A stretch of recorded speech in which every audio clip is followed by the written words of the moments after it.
Hello et bienvenue dans Histoire d'auto, je m'appelle Vincent Desmond et dans ce podcast je vais à la rencontre de gens qui ont consacré leur vie aux bagnoles. Ils ou elles sont journalistes, photographes, illustrateurs, blogueurs ou encore youtubeurs. Ils ont un point commun, de l'essence coule dans leurs veines. Épisode après épisode, ils nous raconteront leur parcours, leurs goûts, leurs aventures motorisées, en un mot, leurs histoires d'auto.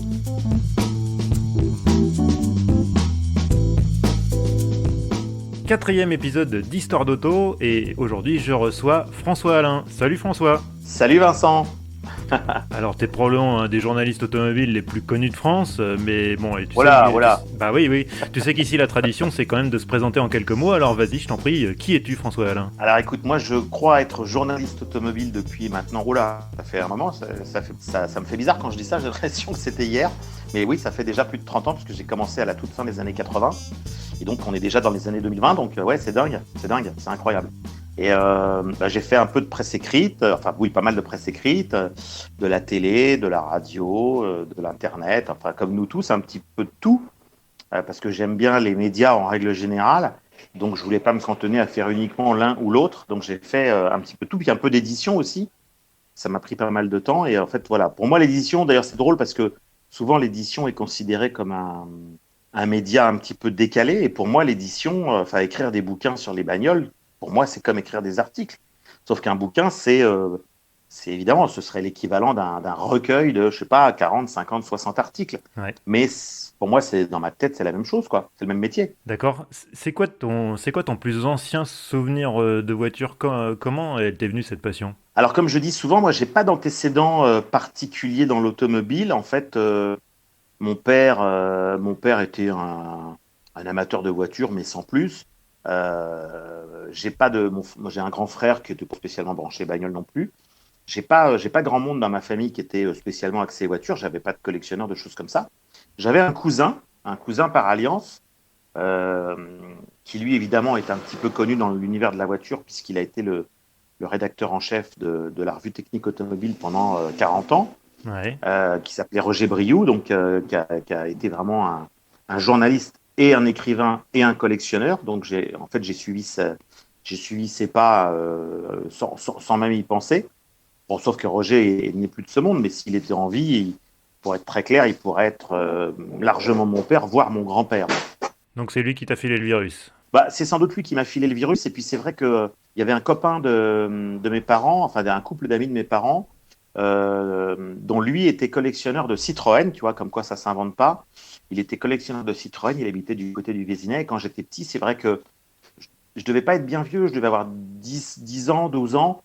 Il m'a emmené me balader. Alors, je ne saurais même plus te dire aujourd'hui si c'était une Rosalie ou une Traction, mais bon, forcément des voitures de l'époque d'André Citroën. Ouais. Et évidemment, ça m'a marqué parce que quand à cet âge-là, tu connais rien, mais c'est impressionnant, sachant que ça devait être donc ouais, dans les années 70, fin des années 70. Et donc, c'est les deux personnes qui m'ont sans doute inoculé le virus sans que je percute, quoi. Et donc, c'est né comme ça. Mais j'ai jamais été obsédé par les voitures. C'est-à-dire que j'ai jamais eu de poster de bagnole dans ma chambre. C'était pas du tout une obsession. J'aimais ça, mais c'était pas du tout obsessionnel. Il y a d'autres choses dans la vie qui m'intéressent énormément. La musique, notamment, parce que j'ai une partie de ma famille qui sont plutôt musiciens. Et c'est vrai que j'ai toujours eu l'oreille musicale. J'adore la musique au sens large. J'aime autant le classique que le rock, que la pop, que la funk, que la soul. Donc, j'ai des goûts musicaux très variés. Mais la musique a un rôle très important aussi dans ma vie, ouais. Et alors à quel moment tu t'es dit, tiens je vais faire journaliste automobile, ça a l'air drôlement bien comme boulot? Bah, en fait, ça est arrivé un peu par accident, comme je crois que ça arrive finalement à pas mal d'entre nous. C'est-à-dire qu'au départ, moi, je sais pas tout à fait ça que je voulais faire. Au départ, moi, je m'intéressais à la production de cinéma. C'est-à-dire que j'ai passé le concours d'une école qui existe toujours, qui s'appelle la FEMIS. Très connu, oui. Voilà, et donc j'ai passé plusieurs fois le concours de la FEMIS parce qu'en fait, la production de cinéma me branchait. Et puis finalement, ça s'est pas fait, comme quoi, bon, voilà, ça ne devait peut-être pas se faire. Et à l'époque, évidemment, comme beaucoup de ma génération, si tu veux, je pense qu'on était tous très impatients d'avoir 18 ans. Alors certains pour la carte d'électeur, d'autres pour avoir le permis de conduire. Moi, c'était plutôt effectivement le permis de conduire. Et j'ai passé le permis de conduire auto et le permis de conduire moto quasiment. J'avais tout juste 18 ans. Je crois même que j'avais passé le code avant d'avoir 18 ans. Je devais avoir 17 ans, trois quarts. Et j'étais très impatient de ça parce que pour moi, la moto et l'auto ont toujours été des vecteurs de liberté. Alors je sais que moi, maintenant j'ai des enfants qui ont l'âge de passer le permis. Quand je leur parle de tout ça, ils me regardent un peu d'un air étonné parce que pour eux, la voiture, c'est malheureusement un truc qui n'est pas du tout indispensable. Bon, je respecte, hein. Ensuite, c'est l'évolution des générations, Mhm. mais moi, ça m'a toujours fait bizarre parce que j'étais tellement impatient d'avoir le permis, ça me fait bizarre d'avoir mes propres gosses qui, aujourd'hui, s'en foutent complètement, quoi. Bon, voilà, c'est pas grave, hein. Je respecte leur envie ou leur non-envie, mais moi, j'étais très impatient de ça, et évidemment, moi, j'ai dû passer mon permis en 85, et c'était l'époque où c'était la pleine époque de la 205 GTI, Ouais. mais évidemment, j'avais pas le pognon pour m'acheter une 205 GTI. Donc je me suis dit, plutôt que d'acheter une vieille Renault 5 pourrie, je m'excuse, hein, pour ceux qui nous écoutent et qui adorent les Renault 5, je n'ai rien contre les Renault 5, je me suis dit, je vais prendre le contre-pied et je vais plutôt me trouver une voiture rétro qui sera un poil décalée, parce que n'ayant pas les moyens de m'acheter la voiture qui fait craquer les nanas, qui fait un peu frime quand on a 18 ans, je vais prendre le contre-pied, acheter une voiture rétro qui fera que on sera un petit peu décalé dans le temps. Et puis c'est vrai que j'avais quand même déjà une sensibilité sur les voitures un peu décalées. Et donc en 85, j'ai dû m'acheter ma première voiture qui était une 204 coupé Peugeot, donc une voiture qui avait pile 20 ans, donc qui était encore, je dirais, quasiment une caisse de case, mais déjà un peu vieillotte, C'était mais un exactement ce Youngtimer, que je quoi. voulais. C'était, voilà, c'est ça, c'était ce qu'on appellerait aujourd'hui un Youngtimer. C'était un Youngtimer de l'époque. Je l'avais acheté dans les colonnes de la Vie de l'Auto. Je ne savais évidemment pas à l'époque que je travaillerais quelques années plus tard cet hebdomadaire, notamment. Et je crois que je l'avais acheté 2500 francs. Donc, si tu remets en euros, Franc ça fait nouveau, quand pas bien même. lourd. Ouais, quand même, je te remercie. Ouais. Ouais. Donc, voilà. Et donc, j'ai adoré cette voiture, si bien que quand je l'ai revendue quelques années après, j'ai regretté et j'en ai re-racheté une plus tard. Mais ça m'est arrivé souvent, en fait. J'ai eu la même chose avec. J'ai aussi été passionné assez vite d'Auto-Bianchi A112 parce que Ouais. c'était une petite voiture urbaine que je trouvais canon, vive, efficace, jolie en plus, pratique. Et donc, j'ai eu rapidement une A112 Abarth qui est partie, je crois, si je me souviens bien, en baladurette ou en jupette. Et j'ai tellement regretté cette voiture que quelques années plus tard, j'ai un copain qui bossait dans une concession Fiat qui m'a appelé. Il me dit, écoute, j'ai une mamie là qui veut me faire reprendre une A112 Abarth noire. Est-ce que ça t'intéresse? Je pense que j'ai mis quelques minutes pour traverser Paris en scooter ou en moto à l'époque pour aller lui dire, bah, je la prends immédiatement. Et donc, je me suis retrouvé avec la réplique exacte de mon ex Abarth, mais en beaucoup mieux, avec beaucoup moins de kilomètres et en bien meilleur état. Voilà, donc si tu veux, voilà. Ensuite, c'est vrai que moi, mes goûts, je pense, comme beaucoup de gens, on s'intéresse souvent dans la collection aux voitures de son enfance. Et puis après, quand on devient collectionneur, je dirais plus étendu, plus assidu, on s'intéresse à des véhicules autres. Et donc aujourd'hui, je me passionne pour des véhicules d'époques très différentes. Mais comme tout le monde, ou presque comme tout le monde, j'ai commencé par les voitures, en gros, des années 60 et 70, bien sûr.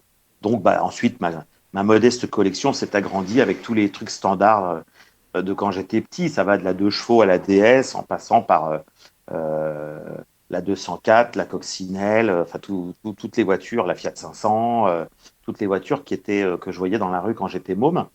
Et le fameux taxi anglais, parce que tout le monde me pose cette fameuse question, pourquoi je suis amoureux des taxis anglais? Il y a des gens qui trouvent ça super sympa, puis des gens qui trouvent ça super moche. Et je comprends, hein, je respecte les goûts de chacun.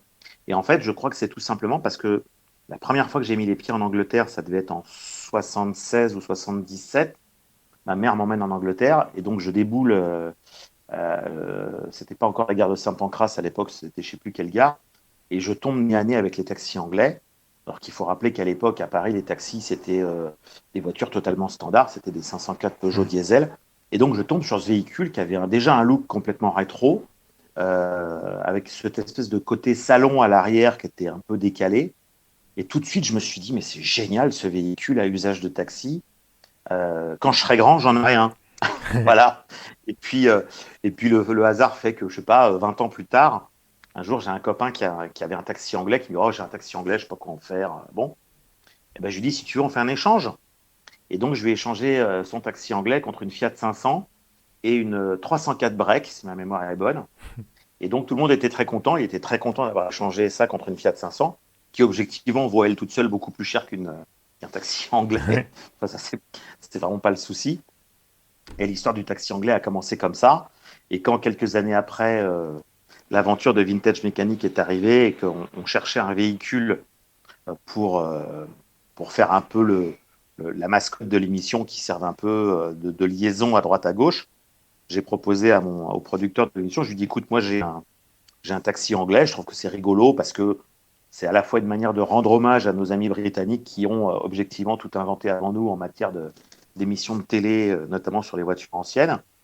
C'est une marque qui n'existe plus, donc il n'y a pas de jugement du style ah bah ouais, François il roule dans je sais pas quoi, une Volkswagen ou une Peugeot ou je sais pas quoi, ou une Fiat ou machin.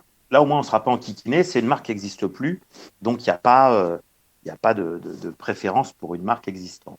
Et puis il y avait le côté rétro et décalé de ce véhicule, le côté pratique aussi, parce que c'est vraiment un véhicule très pratique dans lequel on peut enfourner des pièces détachées, etc. Donc voilà, donc c'est un peu comme ça qu'est née cette image qui me colle aujourd'hui un peu à la peau avec des taxis anglais et que j'assume parce que moi j'adore ce véhicule, je trouve que c'est un véhicule très marrant, très décalé et j'ai beau avoir quelques voitures, je dirais, plus conventionnelles dans l'univers de la collection, je revendique mon goût pour le taxi anglais. Voilà. Écoute, t'inquiète pas, il n'y a pas de souci. De toute manière, je pense que tes Non, non. voitures, vintage mécanique, on va y revenir. Mais je voudrais quand même Ouais, qu'on retourne à tes origines dans le à journalisme la source. automobile. Ouais. T'as commencé, tu dis, dans la presse écrite, si j'ai bien Mhm. compris. Où, c'était quoi, c'était comment? Raconte-nous. Alors en fait, j'ai commencé, moi donc du coup, j'ai pas fait d'école de journalisme, hein, j'ai fait des études plutôt pour faire effectivement de l'audiovisuel, de la production de cinéma, entre autres.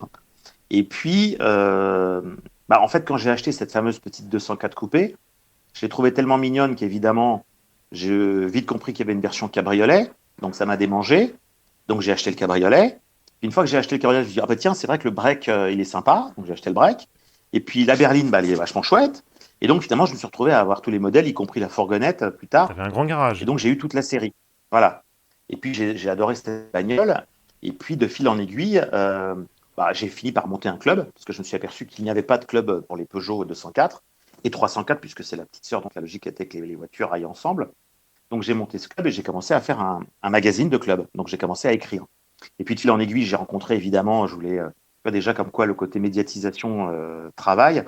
Je me suis dit, il faut qu'on fasse connaître le club. Donc je suis allé taper à toutes les portes, les gens du magazine Autopassion, La Vie de l'Auto, Auto Rétro, etc. Puis voilà, j'ai sympathisé avec tous les rédacteurs en chef des canards de cette époque-là.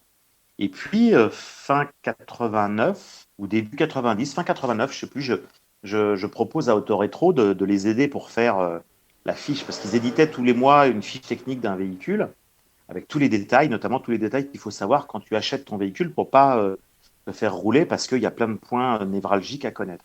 Et donc, mon premier article, que je n'ai d'ailleurs pas signé, c'est le responsable de la rubrique qui l'a signé, alors que moi, c'est moi qui ai tout fait d'ailleurs, mais bon, la prescription. C'était indirectement donc mon premier article. Et puis j'ai sympathisé avec les gens d'Autorétro. Et puis voilà, j'ai commencé à faire mes premiers papiers pour eux. Donc j'ai commencé par la presse écrite rétro. Donc j'ai bossé pour pratiquement toute la presse écrite du moment, c'est-à-dire Rétroviseur, Autorétro, La Vie de l'Auto, Rétromania, Autopassion, Deux Chevaux Magazine. Enfin, je crois que j'ai bossé pour pratiquement la plupart d'entre eux. Et puis, comme beaucoup de monde, à un moment donné, tu connais aussi la chose, tu te maries, tu fais des enfants, donc il faut qu'à un moment donné, tu aies un truc un peu sérieux, quoi, pas un métier de saltimbanque. Donc, j'ai un copain qui m'appelle et qui me dit, écoute, il y a une place à prendre à l'autojournal. Et chez Autoplus, d'ailleurs, il y avait une place à prendre chez l'autojournal et chez Autoplus, qui étaient dans le même groupe de presse. Bon, pour moi, évidemment, je reconnais qu'Autojournal, c'était un journal que je lisais quand j'étais petit de temps en temps. Hein. Je n'étais pas abonné, mais de temps en temps, je le feuilletais. Donc, comme tout le monde, Mhm. j'ai lu des articles de Gilles Guirito, d'André Costa, etc. Puis c'est un canard qui me parlait. C'est un Ouais, canard qui avait quand même fait le scoop de l'ADS. sacrée Voilà, c'est histoire. un sacré canard. Donc, je rentre à l'Autojournal, où j'ai passé une dizaine d'années. Alors, j'avais eu la bonne idée, la très bonne idée de prendre un job à mi-temps. Parce que je m'étais dit, je ne veux pas me consacrer entièrement à ça, je veux pouvoir rester un peu libre et continuer à écrire pour la presse écrite spécialisée et puis faire d'autres trucs, parce qu'il y a d'autres choses dans la vie qui m'intéressent.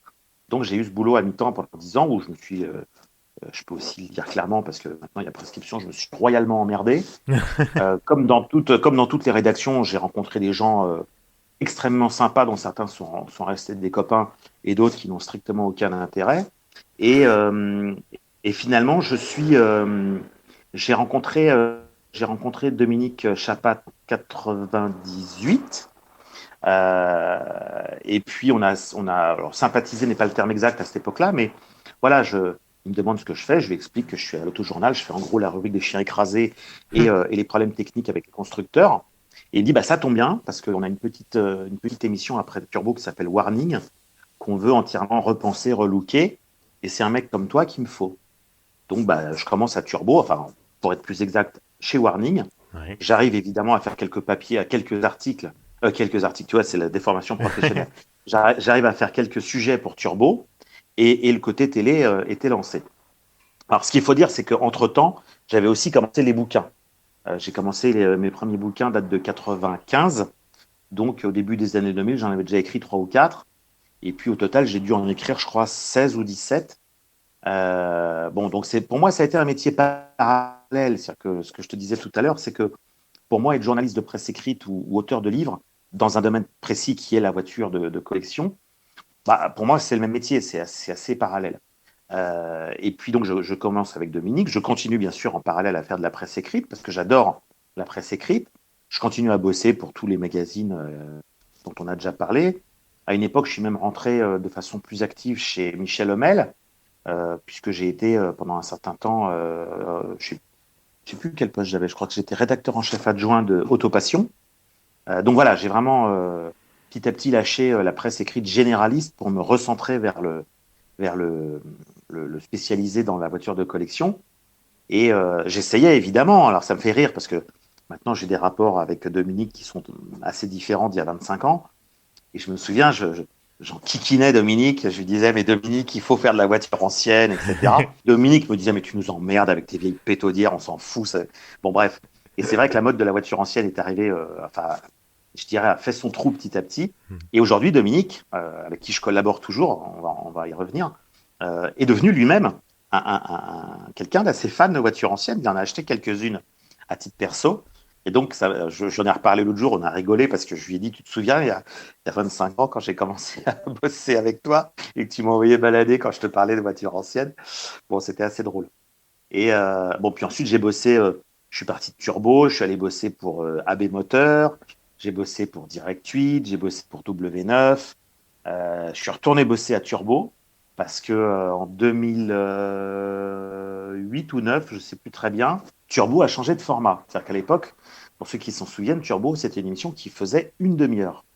Et donc, à cette époque-là, Turbo passe de une demi-heure à 1 heure, ce qui est quand même un changement radical de durée, évidemment, puisqu'on double la durée. Donc, du coup, l'équipe de Turbo n'était pas suffisante pour assurer l'ensemble. Et donc, Dominique s'est dit, ben, je vais faire rentrer deux, trois journalistes dans l'équipe. Et évidemment, en tant qu'affaire, je vais prendre des gens que je connais, éventuellement qui ont déjà bossé pour moi et qui, a priori, correspondent à ce que je veux.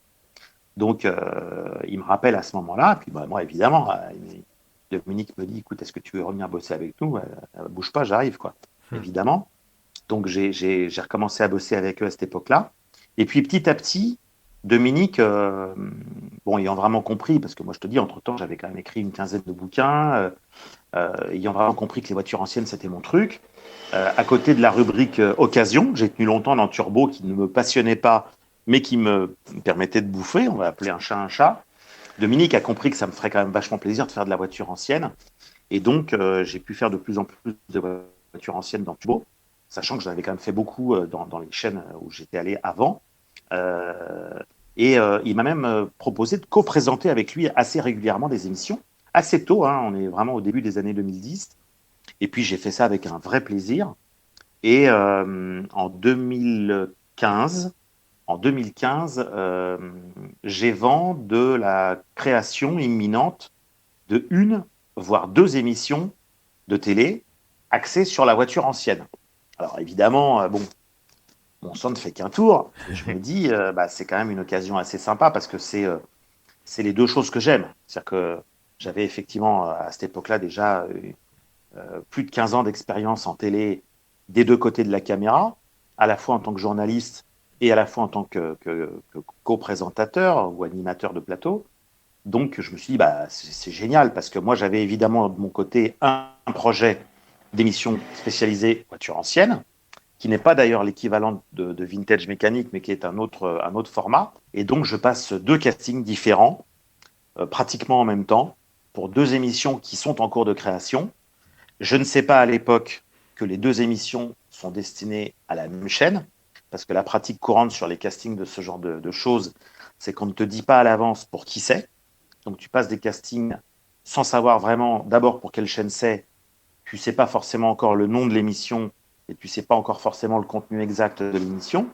Donc je me prête de bonne grâce à passer ces deux castings. Donc inutile de te dire que je pense que tu l'as deviné que j'ai passé sans le savoir le casting de Wheelers Dealers France et le casting de ce qui allait devenir Vintage Mécanique. Et que le patron de l'émission, de ce qu'allait devenir Vintage Mécanique me rappelle vite en me disant écoute, voilà, bon, moi j'ai vu tes essais vidéo, j'aimerais que tu viennes me voir vite. Donc je vais le voir, machin, et puis il me dit bah voilà, moi je voudrais que ce soit toi. Bon, ok, très bien. Euh, donc évidemment, j'ai eu, je dirais, une nuit pour réfléchir, sachant que je n'avais évidemment pas de réponse pour l'autre émission. L'autre émission, ça se trouve, j'aurais pas été pris. Hein. Ouais. Bon voilà, donc c'est vrai que je l'ai bien senti pour ce qu'allait devenir Vintage. Et donc j'ai dit oui. Et puis j'ai très vite sympathisé avec l'équipe, la petite équipe qui était en train d'écrire l'émission, de la former. Moi, je me suis permis de mettre ma petite touche aussi, d'apporter à la fois des idées, une partie des garagistes avec moi, puisque moi j'en connaissais évidemment beaucoup. Certains étaient des garagistes que j'avais déjà fait passer dans Turbo, dans Fast Club, dans toutes ces émissions pour qui j'ai travaillé avant. Et ça a démarré comme ça. Et quelques mois après, enfin quelques semaines après, je me retrouve dans le bureau du directeur d'antenne d'RMC Découverte et qui me dit, bah voilà, j'ai deux piles. La pile de droite, c'est pour une émission qu'on est en train de créer. La pile de gauche, c'est pour une émission qu'on est en train de créer. Et j'ai cru comprendre que tu as passé le casting des deux. Et je dis, bah oui, j'ai caché à personne. J'ai été très honnête, je l'ai dit. Et puis voilà, c'est la vie. Et donc il m'a dit, bah écoute, bienvenue à la maison. Donc voilà. Et puis ça a démarré comme ça. Et je suis très heureux de faire cette émission. C'est vrai que c'est une émission. Alors, je le dis toujours parce qu'il y a des tas de gens qui veulent toujours plus. Aujourd'hui, une émission de télé, il faut être très clair, c'est lié à l'audience. Alors, quand on est sur une chaîne de télé grand public, si tu fais pas d'audience, l'émission, elle s'arrête. C'est aussi simple que ça, c'est basique. Donc, évidemment, j'adorerais dans Vintage Mécanique parfois aller plus loin dans la technique, dans l'historique, qui est mon dada. Mais le problème d'une émission grand public, c'est que tu dois à la fois plaire à des gens qui ont déjà un minimum de bagage dans la matière de la voiture de collection et plaire aussi aux gens qui ne sont pas des spécialistes, ne sont pas des collectionneurs, ou en tout cas pas encore des collectionneurs. Ça, c'est un détail très important que certains collectionneurs ne comprennent pas, parce qu'évidemment, je lis les réseaux sociaux, et donc j'ai J'allais t'en souvent parler des justement. reproches. J'allais t'en parler. C'est formidable parce Oui, qu'en fait, tu vois, j'avais tout un déroulé de questions et en fait, tu déroules naturellement mon plan. J'ai rien à faire, c'est formidable. J'appuie sur Rec et ça tourne. Et justement, effectivement, clairement, j'arrête oui, je pas de suis dire bavard, je ça. peux Et pas d'ailleurs, être. je vois Voilà, en plus, toi, il faut savoir que François est très présent sur les réseaux sociaux. Il fait un boulot de fou parce que non seulement il bosse sur l'émission, mais après, il assure le service après-vente sur les réseaux sociaux. Moi, je dis bravo, c'est vrai, François. Et c'est c'est vrai vrai. que oui, J'y passe beaucoup de temps. c'est une espèce de critique entre guillemets récurrente, c'est le côté voilà, c'est trop simplifié, c'est trop scripté, donc voilà, donc Mm. ce que tu leur réponds en gros, Non, c'est mais que voilà, c'est de la télé qu'il faut essayer de faire ouais, pour un grand public, quoi. si tu veux, bon, ce qui est peut-être ma force, c'est que bon, maintenant j'ai un certain âge, j'ai passé le cap des 50 ans, donc j'ai peut-être aussi un recul et peut-être, je vais pas dire une sagesse, ça fait prétentieux, mais j'ai un recul qui fait que je ne m'emballe plus que, enfin tu vois, quand j'avais 25 ans, comme tout le monde, j'avais un peu le sang chaud, et je me serais fait insulter sur Internet, j'aurais pris 10 000 tours. Bon, aujourd'hui je le vois différemment. Je comprends certaines personnes qui veulent toujours plus, qui comprennent pas pourquoi on n'explique pas que sur la chaîne d'Aulnay-sous-Bois, le 23 avril 72 à 14h17, Raymond n'a pas transformé le boulon de 12 par un boulon de 13. Je comprends ça. Je comprends, mais ce que j'essaie de faire comprendre aux gens, c'est que malheureusement, ces détails techniques, ça intéresse 0,00001% des téléspectateurs. Euh, c'est pas facile de faire une émission de télé, si tu veux, où tu maintiens en haleine, entre guillemets, des gens qui sont déjà des spécialistes et les gens qui ne le sont pas, qui constituent, et ça on ne s'en rend pas compte, qui constituent l'énorme Bien majorité sûr, des bien sûr. spectateurs. Aujourd'hui en France, il faut le rappeler, l'univers des collectionneurs, c'est grosso modo 200 000 personnes. Bon, Mhm. Tu nous fais sur pas vivre Vintage une émission Mécanique, avec 200 000 personnes, oui. et c'est impossible. Alors, c'est le cas sur des chaînes câblées, dont on en parlera peut-être après, que je connais aussi évidemment. Mais si tu veux, sur une grande chaîne publique, enfin pas publique d'ailleurs, nationale, parce que là aussi, d'ailleurs, je fais une petite aparté pour rappeler, parce que pendant le Covid, il y a beaucoup de gens qui ont dit oui, quand même, la redevance, on devrait avoir plus d'émissions. Alors, je rappelle, je me permets de le dire, je n'ai rien contre France Télévisions, qui est des chaînes de service public et qui sont fort utiles et avec des émissions parfois extraordinaires. La redevance télé qu'on paye tous ne sert que à France Télévisions. Toutes les autres chaînes de France et de Navarre sont rémunérées exclusivement par la publicité. Bon, Cher il faut le contribuable, savoir parce que. François Eh Hollande oui, ne non, il vous faut le coûte pas un savoir. centime. Voilà, donc effectivement, je ne coûte pas un centime, ni quand je suis sur M6, ni quand je suis sur RMC Découverte, ni quand je suis sur Automoto la chaîne. Bon, donc ça, non, mais c'est un détail, mais il faut le savoir. C'est vrai que beaucoup de gens pensent que la redevance sert à payer toutes les chaînes. Non, c'est totalement faux. Ça ne sert à payer que France Télévisions, chaîne d'État. Voilà, chaîne au pluriel. Bon, ça, c'est une aparté. Donc voilà, donc si tu veux, quand Vintage Mécanique a commencé en 2000, la mise à l'antenne, c'est 2016. On a démarré, je crois, avec des audiences du type 300 ou 400 000 téléspectateurs. Oui, 400 000 téléspectateurs, je crois, quasiment dès le début. C'était presque inespéré parce qu'au départ, on s'était dit si on fait 250 000, Ouais, ce sera génial. Ça voudra bien dire qu'on sûr. a déjà un peu plus que le nombre de passionnés de voitures anciennes en France.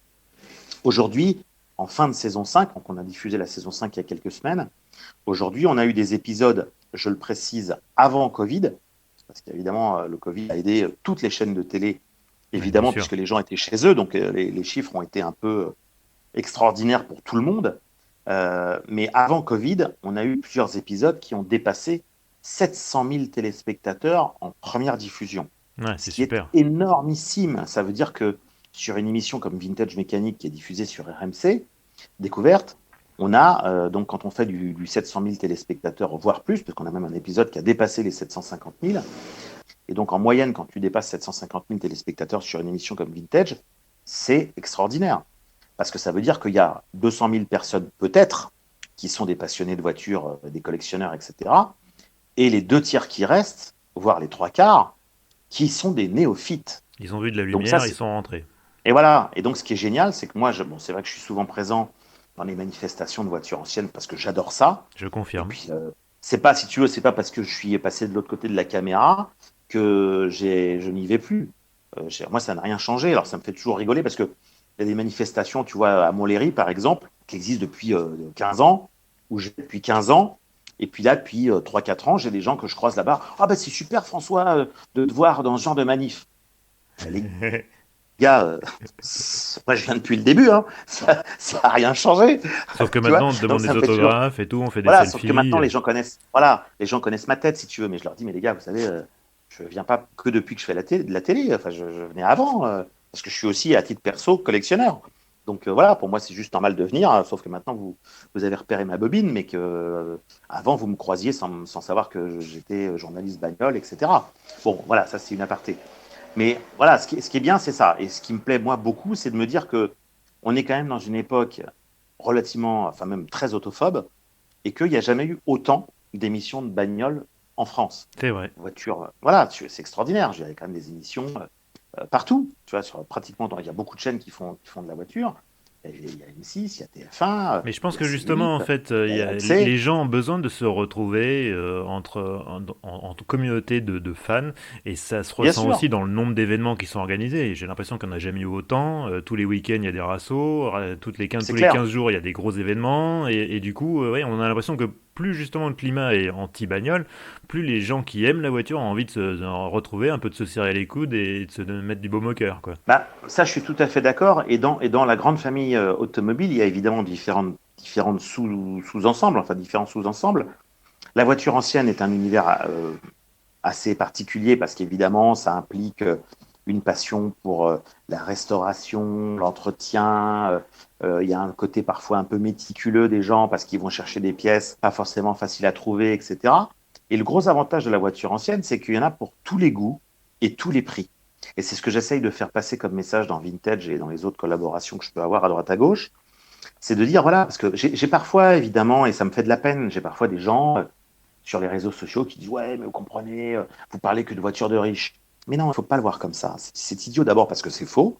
Dans Vintage Mécanique, moi et mon équipe, on met un point d'honneur à faire de tout, à tous les prix. Donc ça va aussi bien de la petite 4 chevaux Renault jusqu'à effectivement des voitures de rêve. Et j'appelle ça des voitures de rêve. Parce que quand il y a des voitures inaccessibles, pour 99% des gens, moi inclus évidemment, c'est une manière de se faire plaisir. Je veux dire, ça me fait de la peine, moi, quand je vois des gens qui ont une espèce parfois de de jalousie ou d'aigreur en se disant, ouais, c'est des voitures de riches. Mais il faut pas voir ça comme ça. Je veux dire, il faut au contraire se dire, ah, c'est formidable de découvrir cette Bien voiture sûr, bien sûr. que je ne m'achèterai jamais. Et Mais du coup, c'est pas justement, gênant. alors là, j'ai eu, alors j'ai créé une page Facebook hein, le podcast, et François l'a partagé sur la page de Vintage Mécanique. Du coup, ça a explosé. J'ai eu plein de likes, plein de partages, plein de trucs. J'ai jamais vu ça. Et j'ai eu pas Mais mal c'est de normal, commentaires. on est tous dans le même bain. Alors évidemment, les gens, Mm. toujours c'est la question que j'ai, c'est alors quand sera traitée telle ou telle voiture dans Vintage Mécanique. Alors j'ai C'est Jean-Claude qui me normal. parle de la Sim 40, j'ai Jean-Marie qui me parle de la Talbot Solara, Lohan qui me parle d'une TVR, Cédric qui me parle d'un Audi TT, pardon, et Greg qui me dit aussi la Safran Biturbo. Bon, alors on va pas faire le tour de tout ça parce que sinon on va pas s'en sortir, mais peut-être juste pour cadrer le truc, sur quels critères vous choisissez les voitures, les modèles que vous allez traiter dans l'émission? Alors, on essaye de garder, en fait, c'est assez compliqué, parce qu'on essaye de garder un équilibre. Euh, les critères de choix sont compliqués, parce qu'il faut que je fasse à la fois du cher et du pas cher, du vieux et du pas trop, enfin, et du récent, entre guillemets, c'est-à-dire du old-timer et du young-timer. Il faut que je fasse de la française, de l'anglaise, de l'italienne, de l'allemande, de la japonaise et de l'américaine. Bon, donc, si tu veux, c'est compliqué de satisfaire tout le monde. Alors, effectivement, j'ai encore eu cet après-midi un gars qui a tout à fait raison et qui m'a dit, dans Vintage, vous n'avez pas encore traité de japonaise. On a fait déjà 57 épisodes et il a tout à fait raison, mais à culpa, on n'a pas encore fait de japonaise. Enfin, si, on l'a fait en modo. Parce que c'est vrai que ce qui est aussi une caractéristique de Vintage, c'est que moi, je suis branché bécane depuis toujours. J'ai passé mon permis moto en même temps que le permis voiture. Et donc, j'ai réussi je ne vais pas dire imposer, parce que c'est pas vrai, j'ai réussi à suggérer de façon très dirigiste le fait que ce serait bien de la moto. Bon, donc la moto, on en fait évidemment pas autant que de la voiture, mais on en fait quand même de temps en temps. Ouais. Et donc pareil, en moto, il faut que j'alterne entre les françaises, les japonaises, les américaines, les anglaises, les allemandes, voilà, les italiennes. Donc voilà, on peut pas satisfaire tout le monde. Et je répète tout le temps aux gens, dans une saison de vintage mécanique, il y a en général entre 10 et 15 épisodes suivant qu'on fait des hors-séries ou pas et tout ça. Mais si on fait une douzaine d'épisodes par an, bah, il n'y a que 12 places par an. Et Forcément. évidemment, inutile de dire que des propositions, on en reçoit plus que ça chaque jour. Donc, comme il y a 365 jours dans l'année, il n'y a pas besoin d'être très très fort en maths pour comprendre qu'il y a forcément 95%, que dis-je, 99% des propositions qui ne peuvent pas aboutir. Malheureusement, bien sûr, moi j'adorerais qu'on puisse faire tout. On ne peut pas faire tout. Et ensuite, il y a aussi un critère évidemment qui est lié à chaque véhicule, c'est-à-dire que chaque véhicule est différent. Dans l'émission, on achète pratiquement tous les véhicules, mais j'essaye qu'on fasse une fois de temps en temps ce que j'appelle un véhicule de collectionneur où j'accompagne un collectionneur. Là, il n'y a plus de notion d'achat et de revente. C'est le collectionneur qui me dit, voilà, j'ai telle ou telle voiture, j'ai besoin d'un coup de main, j'ai pas le temps, ou je m'y connais pas suffisamment.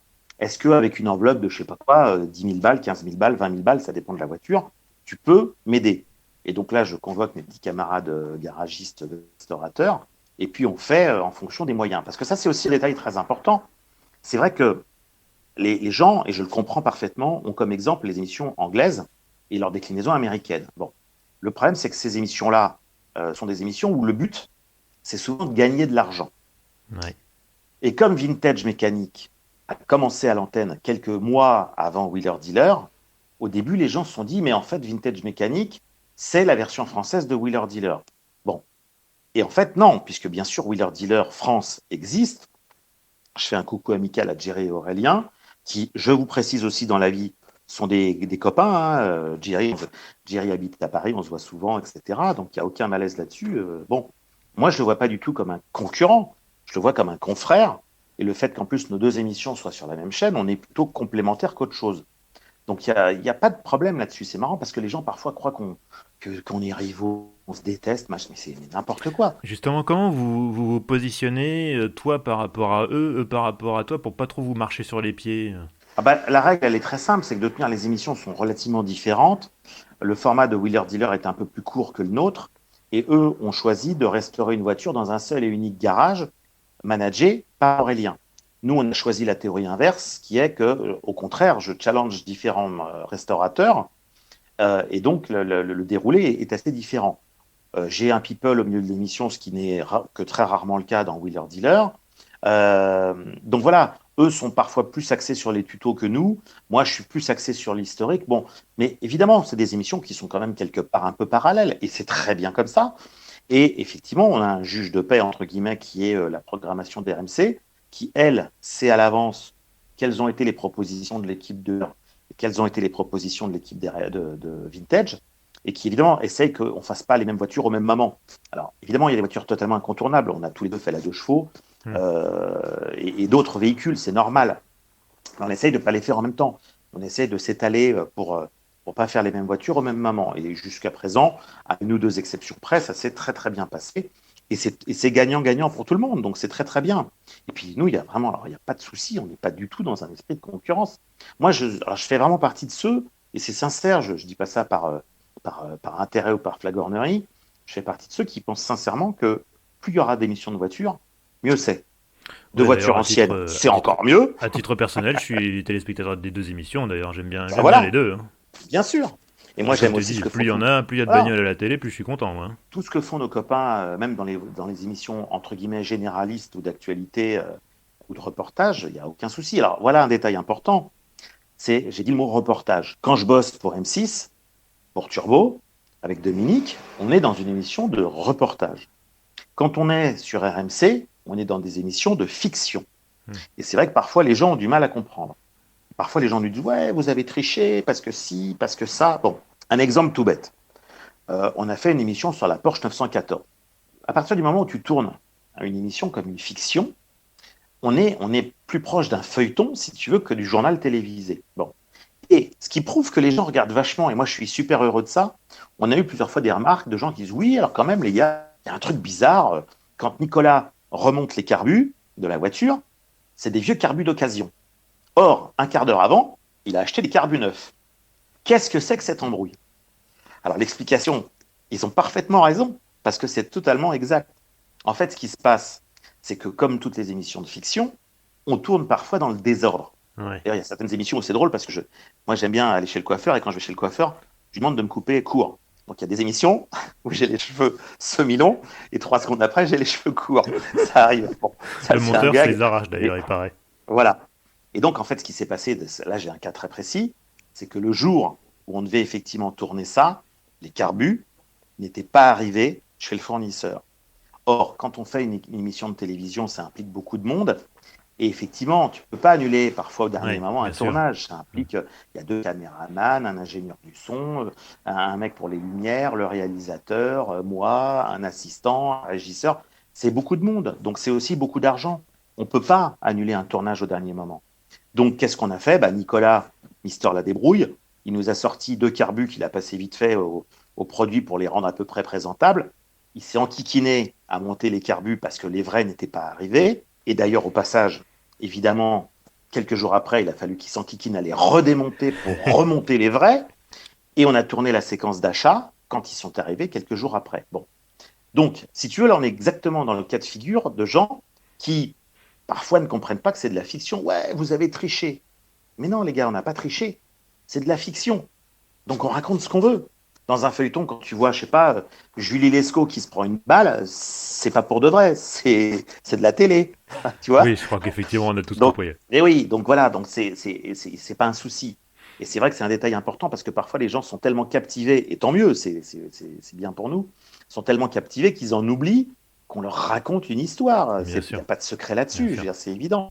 Le cœur de l'émission, c'est la resto. C'est clairement ça le cœur de l'émission. Donc effectivement, je reconnais que moi, quand parfois j'ai des remarques du style ouais, François il a perdu 1000 balles, non mais c'est un prétexte. On s'en fout. Bien sûr, bien sûr. Il y a des émissions qui se finissent en vente aux enchères, où parfois je gagne de l'argent ou j'en perds. Mais c'est pas ça du tout l'important. L'important, c'est de montrer quelle est la situation réelle dans laquelle peut se retrouver un collectionneur lambda. Ouais. Ça peut être ton voisin, le mien, etc. Donc l'important, c'est de dire, voilà les gars, quand vous êtes dans une vente aux enchères, parfois vous allez gagner de l'argent, parfois vous allez prendre une déculottée. Quand vous restaurez une voiture, c'est une voiture ancienne, c'est pas une Clio sur laquelle vous changez une aile.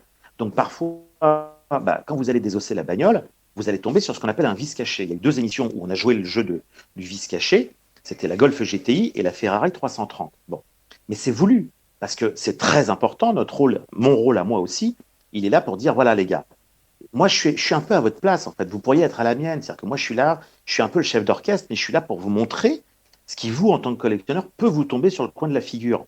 Donc, je ne suis pas expert automobile au sens agréé du terme, je suis collectionneur, bon, il se trouve que je suis journaliste, passionné, tout ce que tu veux, mais je me place plus dans la peau d'un collectionneur et qui va parfois avoir des bonnes surprises et parfois avoir des mauvaises.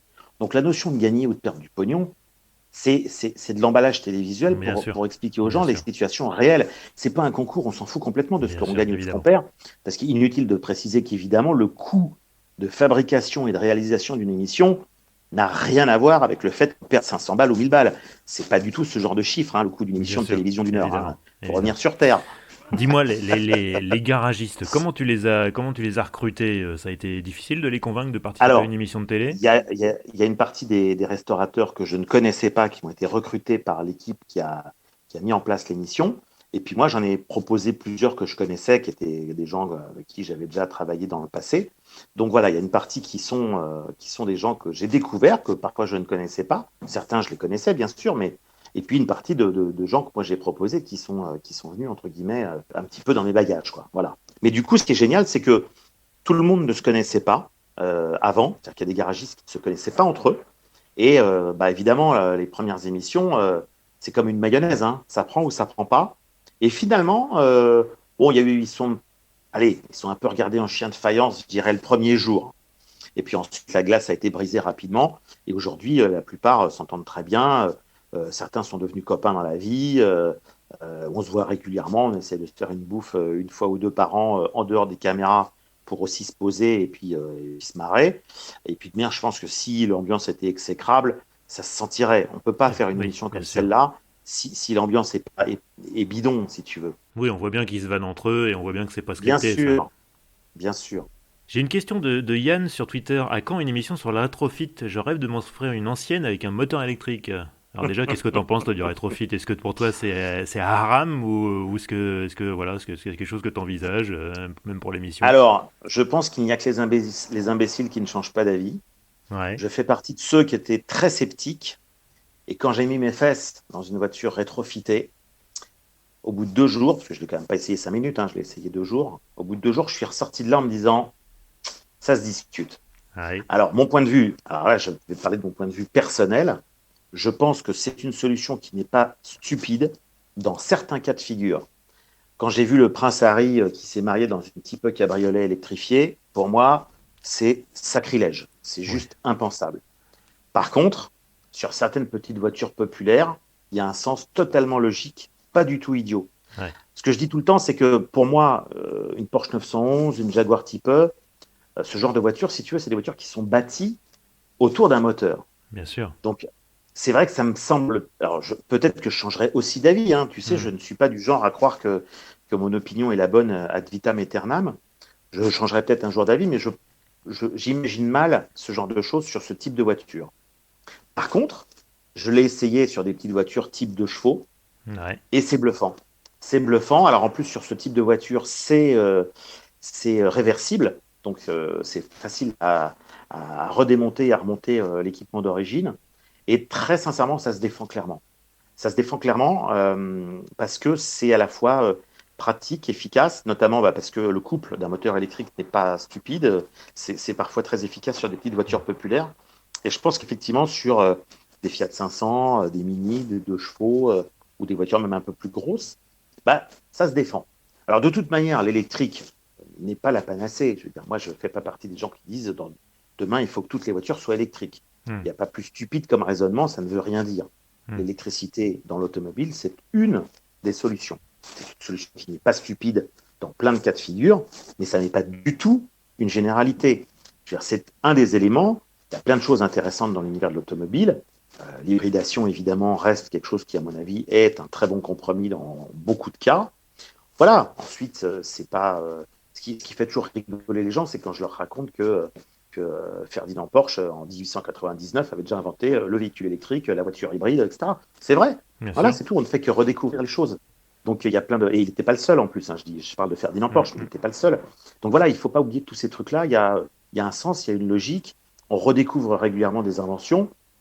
Alors, le rétrofit dans Vintage Mécanique, pour être très franc, je l'ai proposé dès le premier jour, il y a 5 ans. Oh, précurseur. Voilà, et quand j'ai proposé ça il y a 5 ans, on m'a regardé l'air de dire, mais toi, t'es complètement toqué, qu'est-ce que c'est que ce truc ça ne marchera jamais, comme disait une Ouais. pub quand on était plus jeune. Bon. Ouais. Donc oui, bien sûr qu'un jour, on fera une voiture rétrofitée, et bien évidemment que je me prendrai des critiques assassines en me disant, mais t'es un voyou, c'est sacrilège, comment t'as pu Grave, tu vas oser te faire faire ça, etc. détruire, quoi. Je vais me faire démonter, je le sais, mais j'assume, il n'y a aucun souci. Je me souviens que la première fois que j'ai expliqué dans Vintage Mécanique qu'on installait des ampoules à LED dans une voiture ancienne, j'ai Oh là là reçu là là. une montagne d'insultes. Mais c'est pas grave, j'assume. Je veux dire, je pense qu'effectivement, quand on a une voiture en 6 volts, notamment, parfois passer en ampoule à LED, je rappelle que ça aussi c'est complètement réversible, et ben c'est génial parce que tu consommes beaucoup moins, ça chauffe pas, ça dure beaucoup plus longtemps, c'est beaucoup plus efficace en luminosité, ça n'a que des qualités. Par contre, je peux parfaitement comprendre que dans certaines manifestations, on ait envie que sa voiture ait le look des vieilles ampoules qui n'éclairent pas. Ça a son charme. Mhm. Mais il y a une différence entre celui qui va sortir sa 4 chevaux pour aller faire 2 fois le tour du pâté de maison 3 fois par an, et celui qui roule et Bien qui fait sûr. des manifestations, des raids, des sorties de club, des rallyes. Voilà, c'est pas la même utilisation. Donc chaque cas est différent, et je rappelle que la France est un pays libre. On a conquis chèrement notre liberté, et que chacun fait ce qui lui plaît, comme disait une chanson de mon époque. Voilà. Ouais. Bon, on va pas discuter des goûts musicaux là ce soir, mais Non, bon. là sinon il y en a pour 2 jours. Alors tu présentes depuis peu une nouvelle émission sur Automoto la chaîne qui s'appelle No Limites. Alors c'est quoi le concept? Alors, nos limites, c'est encore totalement autre chose. Alors, c'est drôle parce que j'ai reçu aussi des mails de gens qui me disent, ah, mais tu quittes RMC? Bon, maintenant, les gars, enfin, c'est vrai que c'est pas le cas habituellement parce qu'en général, les animateurs d'émissions sont voués à une chaîne ou à une émission. Bah, je m'excuse, moi, on m'a proposé Toi tu manges à de tous les bosser râteliers, pour. toi. Je mange à tous les râteliers et j'assume. Moi, tant que je m'éclate et que je me marre, c'est ce que je veux. T'as bien raison. Et j'espère faire partager mon enthousiasme là-dessus.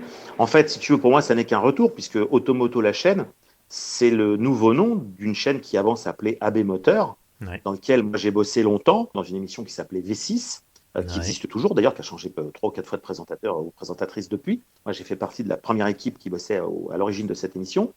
Et je bossais aussi pour une émission que tout le monde a oublié, qui s'appelait Moto, qui malheureusement n'a pas duré, parce qu'il faut rappeler que les émissions de moto à la télévision française, c'est pas fastoche, il n'y en a pas 50 000, ça a toujours été compliqué, alors qu'il y a un vrai public moto qui est certes plus C'est vrai. petit que le public auto, mais il existe. Mhm. Et donc j'ai bossé dans cette émission, j'étais d'ailleurs, je crois, le seul journaliste qui bossait à la fois dans l'auto et dans la moto, et j'essaye, enfin, dans cette chaîne, et je suis très heureux aujourd'hui dans Vintage d'arriver à glisser une fois de temps en temps une bécane, parce que j'adore aussi la bécane.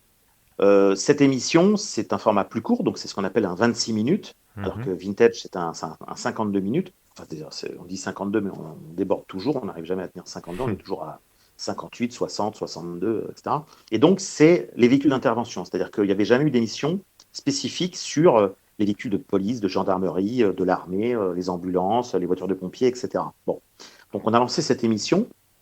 Alors, l'équipe technique est partiellement la même que Vintage. C'est pour ça qu'il y a une patte, je dirais, qui ressemble effectivement un peu à du Vintage, sauf que le concept est complètement différent, parce que là, il n'y a pas du tout de restauration, il n'y a pas du tout de séquence chez des restaurateurs. Là, on est vraiment dans l'historique, la technique et l'humeur. Ouais, c'est très didactique, hein. J'ai regardé le premier épisode avec la Ouais. Bliss, là, et vraiment, Mmh, j'ai appris des choses que je connaissais pas. Pourtant, bon, c'est un modèle que je connais un petit peu quand même, je suis pas complètement mmh. néophyte. Et j'ai appris des choses, et c'est vrai que c'est très expliqué, c'est presque, j'allais dire, encyclopédique, mais oui, il y a un côté très, très instructif dans l'émission. Bah, c'est vrai que nous, si tu veux, c'est un choix de ligne éditoriale. Moi, c'est vrai que dans la vie, je suis plutôt dans l'humour second degré, un peu trop parfois permanent. Donc la déconnade et l'humour, moi, je suis tout le temps dedans. Parfois, c'est même un peu lourd, hein. J'ai des gens qui disent, bon, les blagounettes, c'est bon, mais c'est un peu lourdingue. Bon, oui, j'assume, il n'y a pas de souci là-dessus.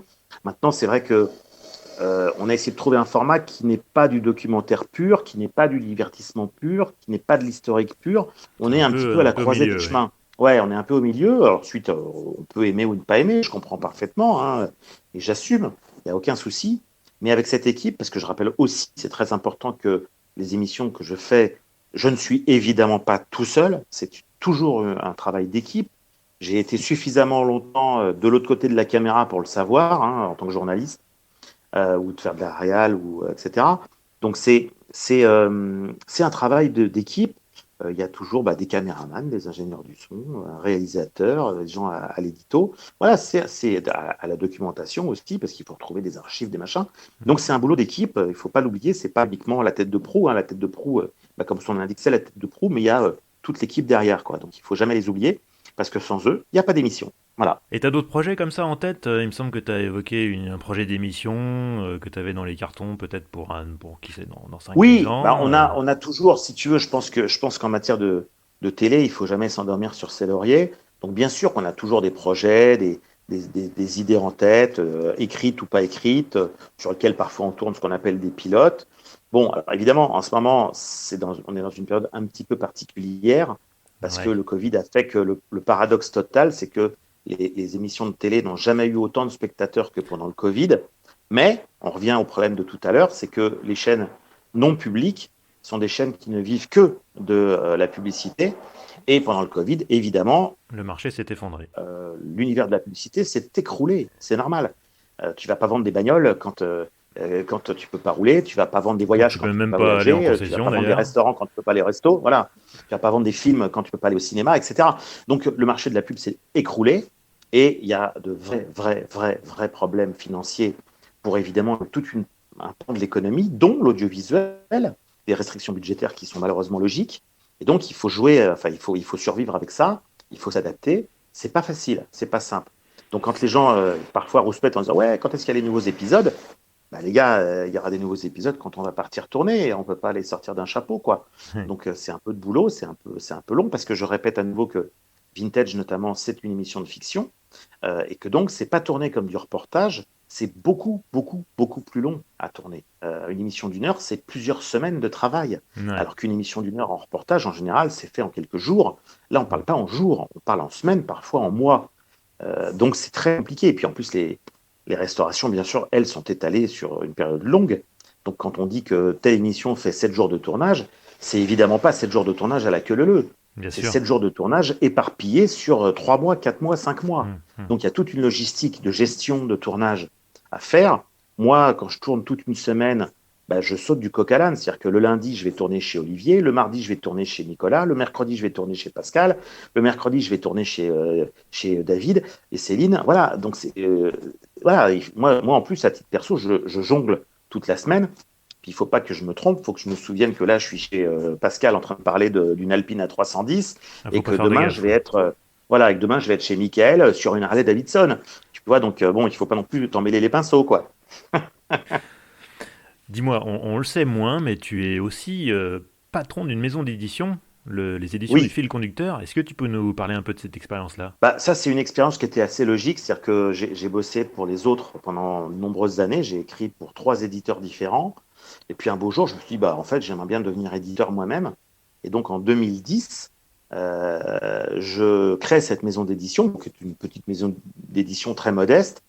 Et évidemment, en 2015, quand Vintage Mécanique a commencé, il y a que 24 heures dans une journée, donc j'ai dû me calmer brutalement. Mais entre 2010 et 2015, j'ai édité, 2017, j'en ai encore édité un ou deux qui étaient sur le feu, mais j'en ai édité une dizaine. La maison d'édition existe toujours, donc je ne m'interdis pas d'en refaire peut-être plus tard. Mais là, c'est vrai qu'en ce moment, je suis tellement pris par mes activités télévisuelles que j'ai malheureusement pas le temps Bien de sûr. faire vivre cette maison d'édition. Mais tu n'as pas édité que des livres de voitures d'ailleurs dans cette maison d'édition. Non, non, non, absolument. J'ai édité des bouquins aussi sur des coups de cœur, donc j'ai édité des romans. J'ai plusieurs potes qui ont écrit des romans. J'ai édité un bouquin sur la poupée Barbie, tu vois, comme quoi tout peut arriver. J'ai édité un bouquin sur le périphérique, sur l'histoire. Alors, on est un peu automobile quand même, Ouais, mais ouais, bon, ouais. sur l'histoire du périphérique parisien. Voilà. J'ai fait des trucs assez variés. Et puis c'est assez passionnel, mais c'est un métier très difficile parce que J'allais te poser la l'édition, question. c'est C'est quoi compliqué. le plus Ouais, difficile comme business entre la presse et l'édition? c'est l'édition. Ouais. C'est-à-dire que la presse, j'ai jamais été éditeur de presse, mais en fait, ce que je dis est faux, parce qu'en fait, quand tu es éditeur de presse, je pense que c'est carrément pas fastoche non plus. C'est très, très Surtout en ce difficile. moment. Parce que voilà, mais à l'inverse, tu as une régularité, il faut que tu rentres dans une régularité qui est difficile à respecter, surtout en ce moment.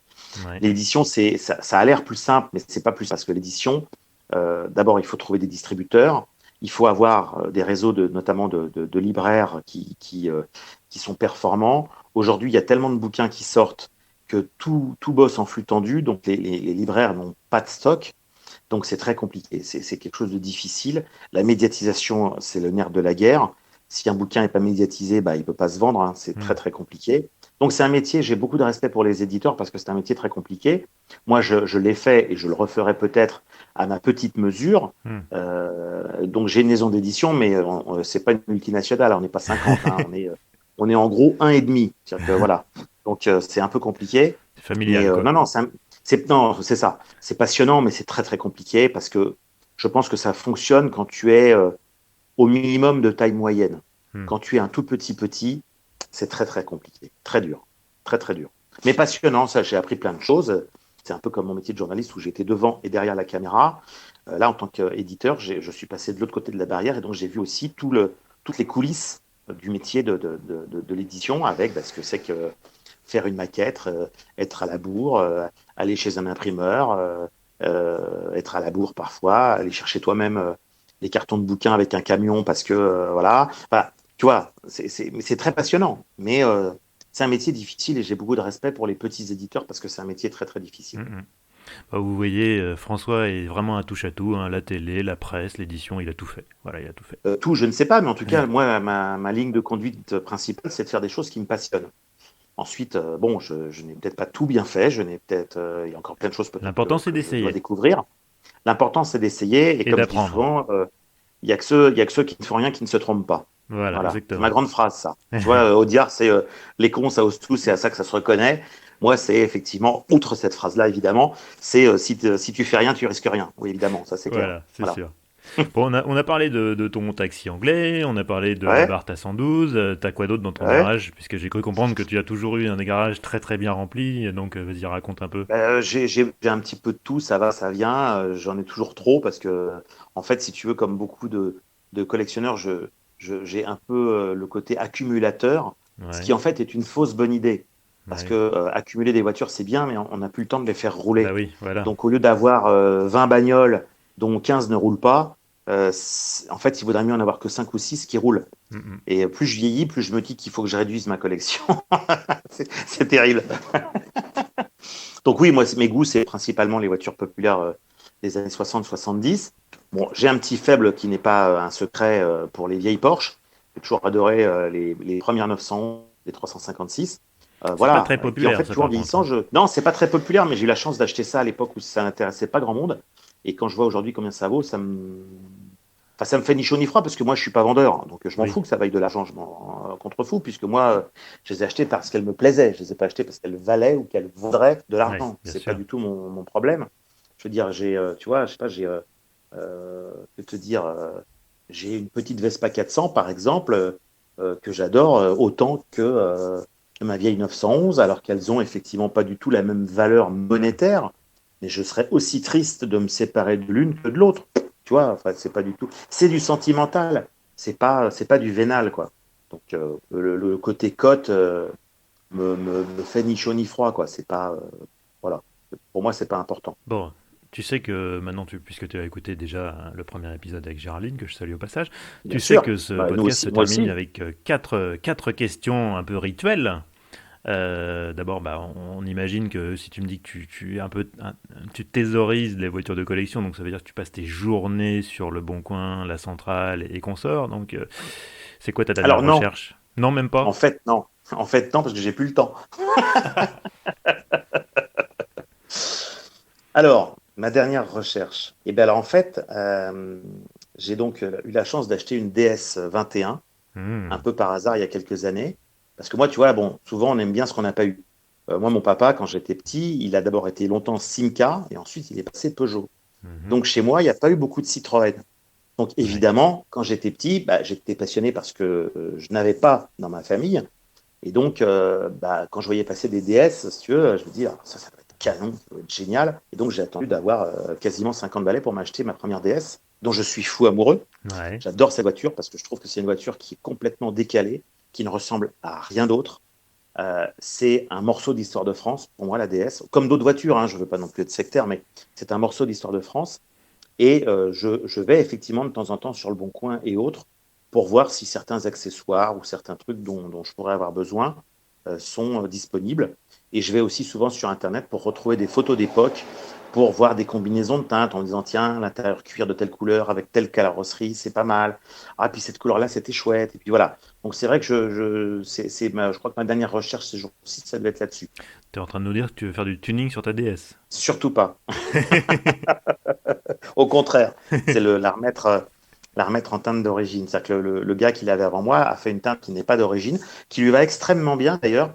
Mais si un jour je dois la repeindre, je la repeindrai dans une teinte qui correspond au nuancier que Citroën proposait pour ce millésime-là. Ouais. Voilà. Je suis un peu ayatolesque pour certains Un peu trucs. Je suis puriste, très ouais. cool pour Ouais, je vois certains ça, trucs, ouais. mais sur certains trucs, voilà. Alors, ce qui m'empêche pas de pas. Je joue pas les donneurs de leçons. Moi, quand quelqu'un me dit, moi, j'ai envie de peindre ma voiture en violet, bah, fais-toi plaisir. Je veux dire, chacun fait ce qu'il veut. Mais là, en l'occurrence, sur cette DS, qui pour moi est un monument historique, bah, je vais, si un jour je dois la repeindre, je la repeindrai effectivement dans une teinte qui correspond au millésime de cet exemplaire. Quel est ton meilleur souvenir de road trip? Écoute, il y en a quelques-uns. Tu parles professionnel ou personnel? Peu importe, celui qui t'a vraiment le plus marqué, celui auquel tu repenses régulièrement. Alors écoute, il y a un truc qui m'a marqué quand j'étais chez AB Moteur, donc qui maintenant s'appelle Automoto La Chaîne, et que je bossais pour V6, qui à l'époque était présenté par Stéphane Rothenberg, que je salue au passage. Parce que lui aussi, Stéphane, c'est un vrai fan de caisse. Il faut pas, Ouais, tout le monde ne le sait pas, mais c'est un vrai fan de voiture ouais, je et sais. un connaisseur. Hein, il connaît bien le sujet. Euh, j'ai fait un peu par hasard un sujet sur Peugeot. Bon, parce qu'évidemment, au sein de la rédaction, ouais, j'avais écrit quelques bouquins sur Peugeot et Citroën, donc j'étais un peu Le catalogué référent. pro PSA. Bon. Et un jour, il se trouve que quelques temps avant le départ en retraite de Gérard Walter, qui était le patron du style de Peugeot à l'époque, quelqu'un pour qui j'ai eu beaucoup de. Enfin, j'en parle au passé parce qu'il n'est plus là, mais moi, Hmm. j'ai tendance à en parler au présent. J'ai beaucoup d'admiration pour ce qu'il a fait. Et avant lui, Paul Bouveau, qui était son prédécesseur et mentor, qui est quelqu'un que j'ai eu la chance de connaître et que j'ai beaucoup admiré aussi. Il y a eu une espèce de réunion interne que les gens de chez Peugeot ont eu la bonne idée de transformer avec une journée supplémentaire en invitant quelques journalistes. Et ils avaient réuni tous les concept cars roulants de l'histoire de Peugeot. Donc on s'est retrouvé avec un florilège de voitures qui allait des années 60 jusqu'à aujourd'hui. Et dans le lot, il y avait, bon, alors j'ai eu la chance de pouvoir conduire RC Pic, RC Caro, etc. Enfin, tous les Ouais. protos qu'on a vus dans les salons et qui étaient assez géniaux. Et puis, il y avait là une voiture que j'ai toujours adorée quand j'étais plus jeune, qui était la 404, la fameuse 404 des records, La bleue, là, le coupé. la bleue, profilée, et qui me reliait justement à Paul Bouveau, parce qu'il a fait partie des gens qui sont occupés de cette voiture. Euh, et Gérard, bon, que j'ai eu la chance de connaître un petit peu, puis qui connaît ma vraie passion pour l'historique, voyait que je tournicotais autour de la 404, et que la 404, théoriquement, alors, ils avaient amené plein de concept cars, mais certains concept cars n'étaient pas a priori destinés à être prêtés aux journalistes. Et puis, il me voyait tournicoter autour de la 404. Bon, il sait que j'ai écrit des bouquins sur toutes les années 60, chez Peugeot notamment, et il a compris que ça me titillait, et donc il a fait un petit peu une entorse à la règle, parce que théoriquement, ce jour-là, la 404 n'était pas essayable, surtout que c'est une monoplace. Chaque journaliste pouvait conduire les voitures, mais avec un gars du bureau d'études assis à côté. Oui. Or, dans la 404, tu peux pas, c'est une Non. monoplace. Et Gérard m'a fait une faveur que je n'oublierai jamais. Alors, une 404 des records, c'est super, mais c'est pas non plus, enfin, tu vois, c'est une 404 avec un gros moteur diesel. Hein. Aujourd'hui, ça fait rigoler tout le monde, mais et Gérard m'a fait cette faveur qui m'a marqué. Il m'a dit, écoute, je sais que t'en meurs d'envie, je sais que théoriquement, j'ai pas le droit, je te file les clés et tu vas t'amuser. Voilà, t'es allé où avec du coup? Donc, bah, j'ai fait, je sais pas, 5 tours de l'anneau de Montlhéry dans la 404 d'Aircore. Et je pense que ça, pourtant, moi, je suis comme toi, j'ai fait évidemment des essais de voitures, tu vois, de voitures extraordinaires, italiennes ou allemandes, pour ne pas les nommer. Et tu vois, tout bêtement, je pense que ce souvenir de l'anneau de Montlhéry en 404 diesel d'Aircore, pour moi, tout seul, un vrai petit plaisir égoïste, et ben, une fois de temps en temps, ça fait du bien. Moi, je pensais que t'allais me, quand j'allais te demander quel était ton road trip, machin, vraiment le road trip. Je me disais que tu vas me parler de l'Afrique, tu vas me parler de l'Asie, tu vas me parler de Même l'Amérique, pas. de la route Non, 66. non, même Et en pas. fait, tu me dis 5 Même tours de pas. rond, 5 Tu tours du vois, routier de Montlhéry, et voilà, quoi. Bah écoute, j'ai des bravo. goûts simples. Bah ouais, effectivement. Autre question, attention, délicate et piège. Ton garage idéal, Ouais. sans limite de budget, 4 voitures. Ça doit quand même convenir un peu à ta vie, donc faut que ça s'intègre Alors, dans ta vie. écoute, si on doit avoir 4 voitures, alors c'est très prétentieux ce que je vais dire. J'en ai déjà une partie. Mes goûts sont modestes. Je Ah non, mais pense c'est que la bien. DS, tu vois, bon, j'adore la traction, j'adore la 2 chevaux, j'ai fait le tour auto avec l'une et l'autre, donc je peux me permettre de le dire et ce ne sera pas un scoop. La DS, pour moi, c'est une voiture particulière dans l'histoire de l'automobile française. Je pense que c'est un cas de figure Plus que la SM? différent. Oui, parce que, alors, la SM, c'est une voiture fantastique. Mais si tu veux, la DS a une aura et une popularité beaucoup plus large et beaucoup. Je me souviens toute ma vie de ce tour dans la SM présidentielle que j'ai fait pour Vintage avec Michel Drucker à côté de moi. C'était un moment génial Mhm. parce que c'est un truc que tu fais qu'une fois dans ta vie. Mais la DS reste une voiture assez exceptionnelle dans l'histoire de l'automobile française.